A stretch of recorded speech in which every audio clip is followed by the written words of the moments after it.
folks. Welcome to the Thursday Thought. This week's topic, psychological safety. Psychological safety is a topic that has cropped up more and more recently, particularly in light of both hybrid work environments due to the pandemic and also the Great Resignation. And what is psychological safety?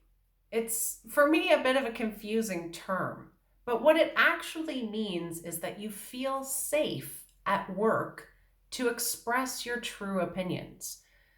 If you think, for example, of classic Coke and new Coke, somebody must have known new Coke was a terrible idea. Now, did that person mention that it was a terrible idea and get shot down? Or were they in an environment where they didn't feel comfortable broaching the fact that this was a terrible idea because they worried about the safety of their job?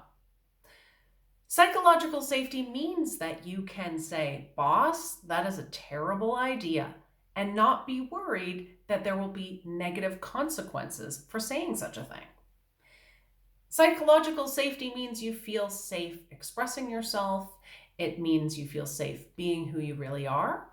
And it means that you feel safe with your job, that your job is not under threat based on any actions of yours aside from actually not doing your job.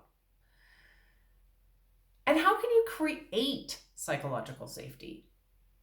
As a leader, how do you make the people that you work with feel that they can express their true opinions? Well, part of it is role modeling. Being vulnerable and authentic yourself is a good way to start.